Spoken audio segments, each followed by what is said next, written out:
Talk, Friday Talk. Halo Sobat Antara, bertemu lagi dengan saya Ruli Juliardi di program Friday Talk.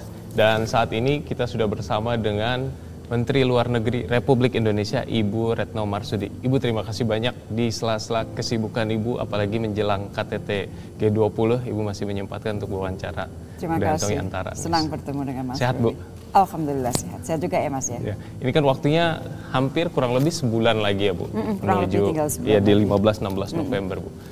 Berarti kan kalau kita lihat presidensi Indonesia di G20 ini sudah mulai dari Desember 2021, akan berakhir di akhir November, kurang lebih 150 pertemuan lah sudah akan atau sedang berjalan dilakukan. Yang jadi pertanyaan adalah pertemuan dengan para menteri luar negeri, Bu. Hasilnya apa dan apa yang bisa ditindaklanjuti atau diimplementasikan secara konkret nantinya setelah G20? Jadi pertama betul sekali bahwa kira-kira tinggal sebulan lagi kita akan menjadi tuan rumah sebuah perhelatan besar KTT G20 bulan November 15-16 di Bali. Dan ini adalah puncak dari presidensi Indonesia dan sekaligus di titik itu kita akan menserah terimakan presidensi kita ke India. Nah, kalau kita tarik ke belakang, tadi disebut mulai Desember tahun lalu, kita tarik ke belakang, memang sudah banyak sekali pertemuan-pertemuan yang kita lakukan, baik pada tingkat menteri, tidak saja menteri luar negeri, tetapi banyak sekali menteri teknis lain, pada tingkat working group, pada tingkat SOM, pada tingkat banyak sekali, jumlahnya ratusan plus side eventnya juga sangat luar biasa. Nah, pertanyaan tadi mengenai masalah pertemuan tingkat menteri luar negeri, ada beberapa hal yang perlu saya garis bawahi. Bulan Juli saya ingat betul situasi sangat panas. Jadi bahwasannya di titik itu di pertemuan menteri luar negeri semua menteri luar negeri G20 maupun undangan semua hadir. Nah, mungkin kalau dalam kondisi biasa normal kita sering melihat juga pertemuan itu tidak dihadiri oleh semua. Jadi it's like a magic bahwa di tengah situasi yang sangat sulit kita bisa menghadirkan semua menteri luar negeri. Nah, pertanyaannya kok bisa gitu kan? Jadi ini perlu sebuah proses yang sangat luar biasa. Jadi kalau di dunia kami, di dunia diplomasi, sebuah peristiwa itu tidak muncul atau tidak terjadi begitu saja. Misalnya pertemuan menteri luar negeri, semua menteri luar negeri datang, oh oke.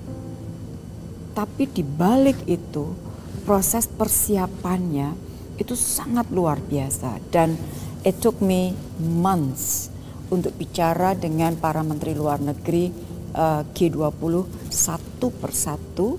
Saya mendengarkan sebagai presiden G20, kita mendengarkan. Dari mendengarkan itu kita tahu perbedaannya ada di mana, sebesar apa gapnya. Disitulah kita mencoba untuk membangun jembatan-jembatan. Memang tidak mudah di saat ini membangun jembatan karena gapnya sangat besar, tapi at least yang dapat kita lakukan kalau toh kita tidak membangun jembatan adalah menciptakan situasi di mana semua pihak merasa nyaman, tidak semakin panas. Jadi kita jangan berfungsi sebagai kompor. Kalau kita presidennya kompor ya udah meledak aja dari kapan-kapan.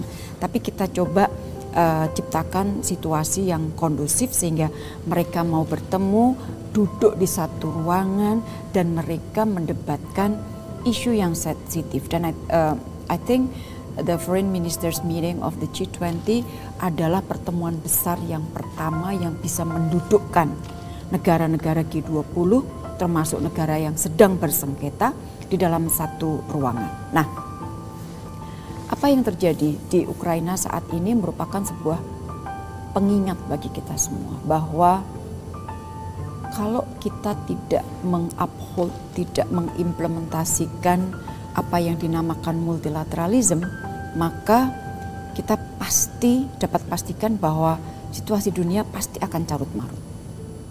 Kenapa kita yakin multilateralism is at least now is the best mechanism. Karena di dalam multilateralism itu semua negara berdiri secara equal. Karena kalau yang berlangsung adalah unilateralism, yang akan terjadi adalah the mighty takes all. Yang kuat yang akan menang. Itu yang kita tidak kehendaki.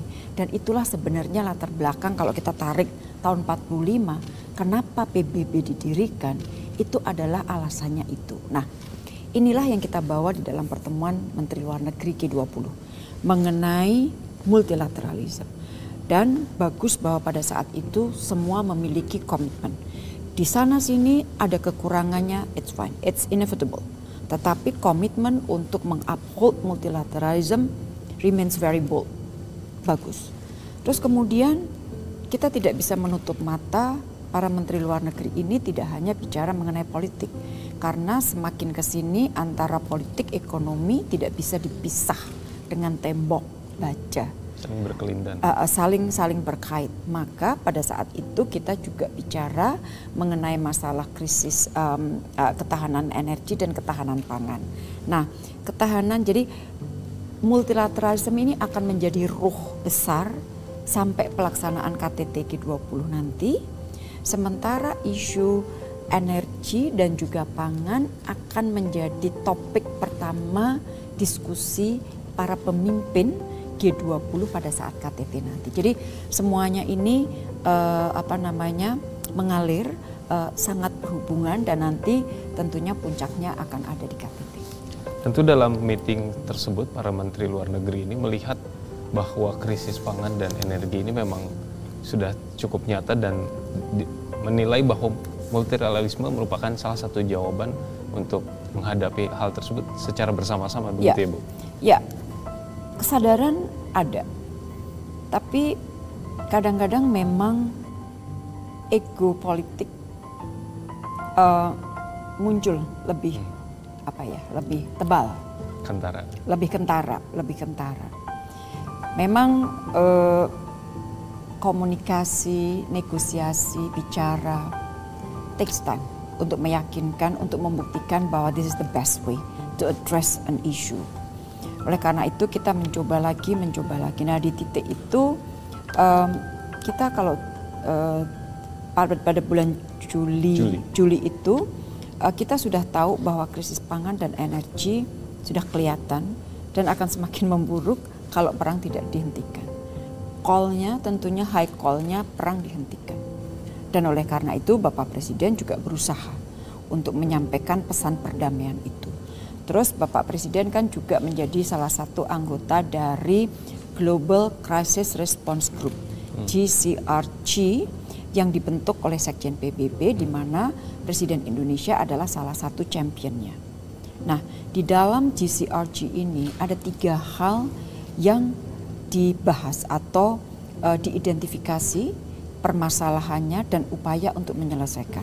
1 adalah krisis energi, 2 adalah krisis pangan, dan yang ketiga adalah keuangan.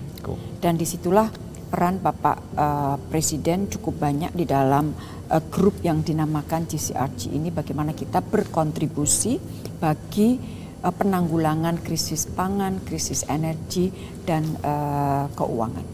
Itu akhirnya yang membuat isu prioritas soal kesehatan, lalu soal transisi energi menjadi salah satu. Jadi sebenarnya begini, kalau kita lihat pada saat kita mengambil alih presidensi dari Italia, saat itu dunia dihadapkan pada satu tantangan besar. Jumlahnya 1, tapi gede banget, yaitu pandemi COVID-19. Nah, lagi-lagi isu kesehatan berdampak pada situasi ekonomi. Ekonomi dunia collapse, ya kan? Nah, disitulah titik di mana kita mengambil alih presidensi. Itu bulan Desember. Oleh karena itu di titik itu kita kemudian menyampaikan 3 prioritas, yaitu adalah masalah kesehatan, 2 masalah digital transformasi digital. Terus kemudian yang ketiga adalah mengenai masalah energi, ya kan? Tiba-tiba ada kejadian luar biasa bulan Februari, perang di Ukraina. Nah, Perang di Ukraina ini dampaknya tidak hanya pada energi, keuangan, tapi terutama adalah pangan. Karena Rusia, Ukraina ditambah dengan Belarus memiliki kontribusi yang besar dalam rantai pasok pangan dan pupuk dunia. Oleh karena itu, isu pangan akan sangat aneh kalau presidensi Indonesia tidak membahas masalah pangan.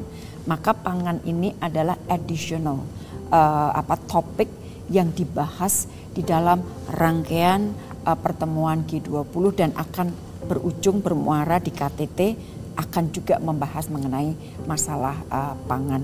Dan tadi disampaikan juga di titik Desember itu karena pandemi kita ingin pemulihan ekonomi secara lebih kuat, maka kita mengambil tema Recover Together, Recover Stronger, dan ini memiliki makna yang sangat dalam.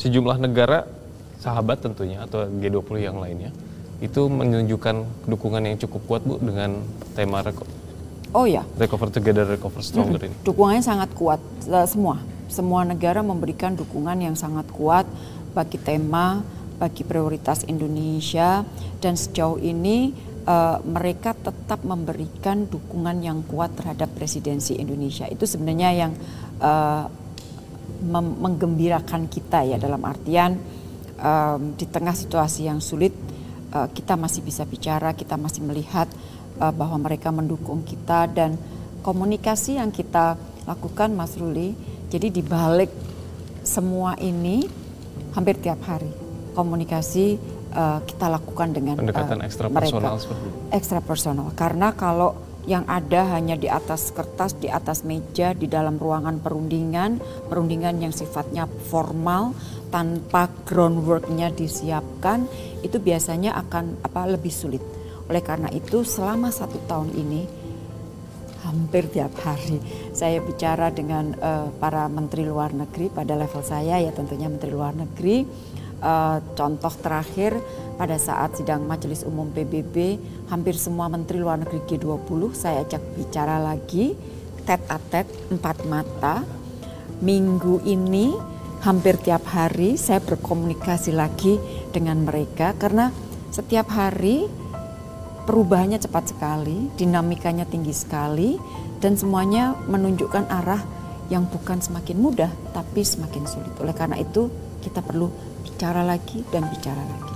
Pendekatan ekstra personal, ngobrol paling sering dengan menteri-menteri secara 4 mata. Ini tentu punya modal yang cukup besar ya Bu, trust ya Bu. Oh iya, ya betul sekali. Jadi kita ini dimudahkan karena ada trust yang besar dari para mitra kita di G20, dan saya kira saya bisa katakan dunia. Dunia memiliki trust yang besar, yang tebal terhadap Indonesia. Dan trust itu tentunya bukan sesuatu yang dapat disulap.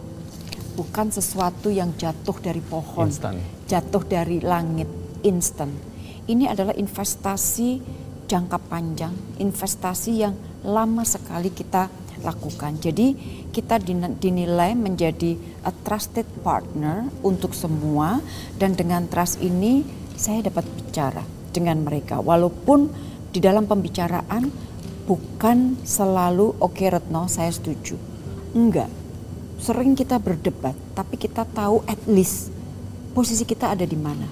Sejauh mana perbedaan posisi kita. Bagaimana kita mengambil langkah maju dan sebagainya. Dan disitulah hubungan pribadi sangat-sangat membantu di dalam kita menyelesaikan masalah-masalah dunia yang rumit. Ini ke 1 bulan lagi Bu, menjelang tanggal 15-16 November.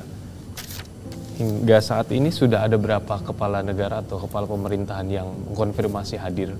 Apakah mereka akan datang secara langsung atau virtual?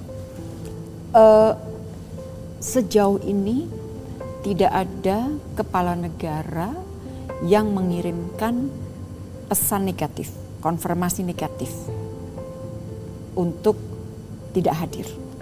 Tidak ada.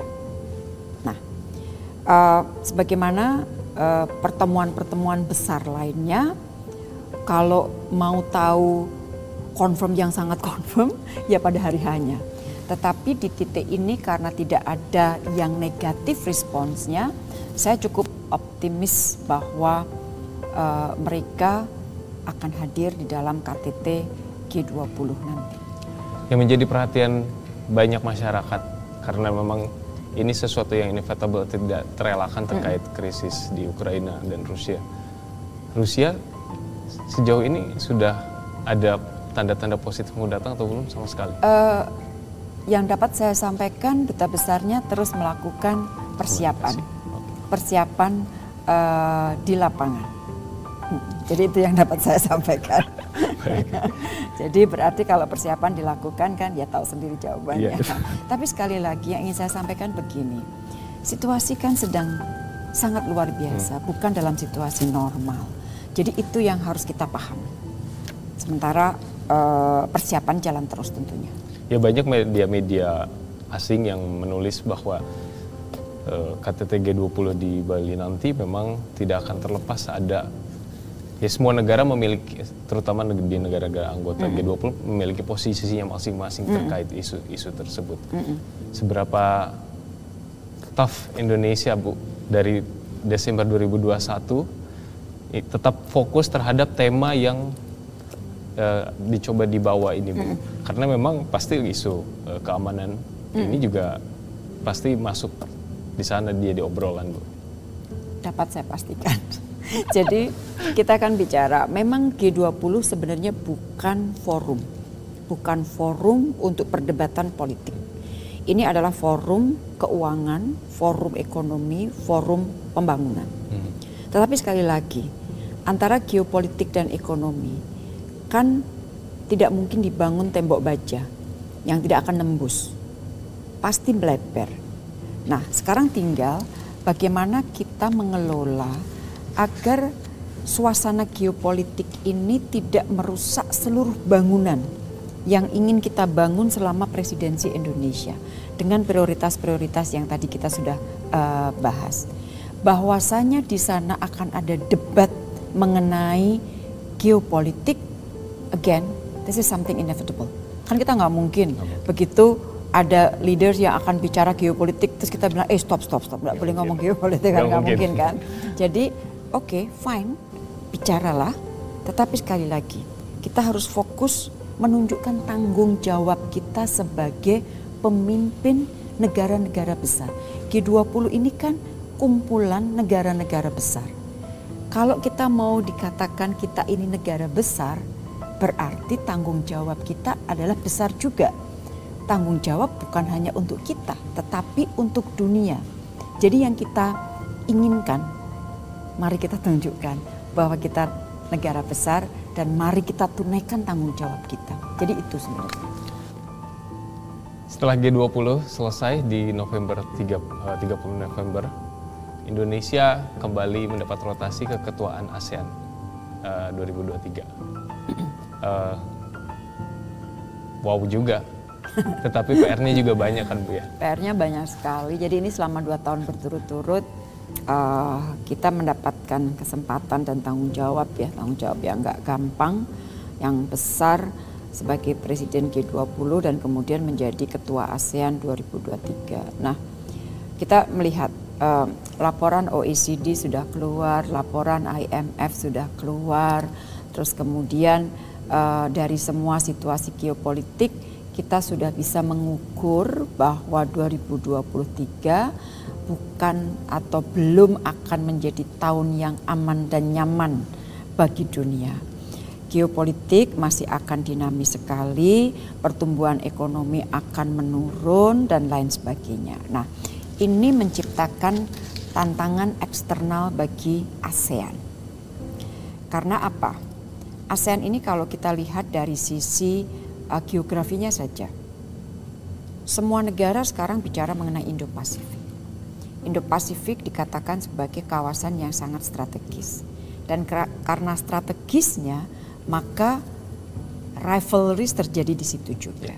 Dan ASEAN terletak di tengah-tengah Indo-Pasifik. Nah, ini Indonesia sudah mengantisipasi bahwa kalau ASEAN tidak memiliki konsep yang jelas mengenai Indo-Pasifik ini mau diapakan, maka yang akan terjadi adalah ASEAN akan keseret-seret terus. Oleh karena itu beberapa tahun yang lalu Indonesia menginisiasi ASEAN Outlook on the Indo-Pacific yang akhirnya diadopsi oleh para pemimpin ASEAN. Sekarang kita sudah maju bahwa konsep ini akan kita implementasikan dengan mengajak kemitraan dengan para negara-negara mitra ASEAN, dan tahun depan kita juga akan menyelenggarakan ASEAN Indo-Pacific Infrastructure Forum.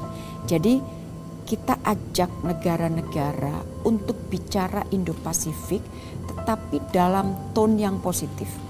Karena biasanya pada saat bicara Indo-Pasifik tone-nya itu langsung security, rivalries. Iya sih ada. Tapi mari kita bicara dengan energi yang positif, dengan kerjasama, dengan ekonomi dan sebagainya. Jadi satu tantangan ASEAN adalah tantangan eksternal. Situasi geopolitik, geoekonomi yang masih belum akan membaik 2023. Tantangan ke dalam, Myanmar. Myanmar saya melihat belum ada titik di mana menunjukkan ada komitmen dari junta militer Myanmar untuk melaksanakan 5 point of consensus yang sudah menjadi mandat dari para pemimpin ASEAN. Jadi dua tantangan besar itu yang akan dihadapi Indonesia di masa keketuaannya di ASEAN tahun depan. Tapi temanya sudah ada belum, Bu? Rumusan temanya? Temanya belum secara resmi kita launch, tapi intinya adalah begini. Indonesia ingin memperkuat ASEAN. Tadi saya sampaikan. Kenapa kita perlu memperkuat ASEAN? Karena ASEAN itu terletak di tengah-tengah Indo-Pasifik. Maka secara internal, secara kelembagaan kita harus kuat. Satu, kalau kita kuat, maka kita akan mampu menjadikan bahwa atau meyakinkan baik kepada publik kita ASEAN maupun publik dunia bahwa ASEAN itu penting, ASEAN itu matters. Kalau ASEAN matters, maka kita akan tetap dapat memaintain, memelihara ASEAN ini sebagai epicentrum pertumbuhan ekonomi dan juga epicentrum stabilitas kawasan. Ide besarnya seperti itu. Misal waktu pandemi, Bu, karena tidak ada satupun negara yang siap, apalagi negara berkembang struggling ketika menghadapi hal itu. Negara maju saja struggling seperti itu. Konsep yang kesehatan tadi G20 itu adalah salah satunya punya hub. Dan ASEAN juga harusnya punya hub. Ketika menghadapi pandemi yang kita mungkin tidak akan pernah tahu, diharapkan ASEAN juga dapat menyelamatkan sekitarnya dulu ya, Bu, regionalnya dulu. Seperti itu. Itu sudah dibahas. Itu sudah dibahas dan itu salah satu Indonesia juga termasuk inisiator untuk pembahasan mengenai masalah penguatan kerjasama di bidang kesehatan, karena tadi saya sampaikan pada saat kita ingin ASEAN menjadi epicentrum dari pertumbuhan ekonomi, kan nggak mungkin ekonomi tumbuh kalau orangnya pada sakit. Jadi integrasi ASEAN harus semakin diperkuat termasuk di bidang kesehatan. Karena jadi keketuaan ASEAN, pertanyaan ini pasti ditanyakan. Apa yang akan dilakukan menghadapi tantangan di Myanmar ini, Bu? Kita ingin, jadi begini ya, pada saat Indonesia atau ASEAN berbicara mengenai Myanmar, kita berbicara sebagai satu keluarga. Myanmar adalah anggota ASEAN. Ya. Tetapi sebagai anggota keluarga, kita harus juga dapat berterus terang bahwa apa yang terjadi di Myanmar adalah sesuatu yang tidak dapat diterima. Sebagai negara demokrasi, semua paham bahwa apa yang terjadi di Myanmar adalah sesuatu yang tidak bisa diterima. Nah, kita sebagai keluarga, kita bicara. Ini ada masalah di tempatmu, boleh nggak kita bantu sebagai satu keluarga? Mereka mengatakan oke. Oke-nya ini kemudian diwujudkan di dalam 5 point of consensusnya para pemimpin ASEAN. Karena pada saat bertemu April hampir 2 tahun yang lalu, di situ ada juga Jenderal Min Aung Hlaing. Beliau hadir. Nah, maka 5 point of consensus bagi Indonesia merupakan sebuah guidance yang menjadi tolak ukur apakah diimplementasikan secara baik atau tidak. Jadi kita ingin mendorong bahwa implementasi 5 point of consensus dapat dilakukan oleh junta militer Myanmar, terutama karena mereka sekarang yang sedang memegang power. Kita tidak bicara walaupun cara dia mengambil power itu adalah sesuatu yang tidak bisa kita terima. Jadi kita ingin lihat adanya komitmen untuk implementasi. Dan kalau memang tidak ada implementasi, saya kira sudah saatnya bagi ASEAN untuk mulai memikir dan memutuskan apa yang akan dilakukan next terhadap Myanmar. Baik Bu, terima kasih banyak atas waktunya. Terima kasih. Selesai G20, keketuaan ASEAN 2023. Selamat Bu. Terima kasih. Semoga sehat selalu. Dan demikian perbincangan kita bersama Menteri Luar Negeri Republik Indonesia, Ibu Retno Marsudi. Bagi Anda yang ingin menyaksikan tayangan kami bisa mengeceknya di antaranews.com dan juga di YouTube Antara TV Indonesia dan bisa mendengarkannya di Spotify. Terima kasih, saya Ruli Juliardi. Sampai jumpa.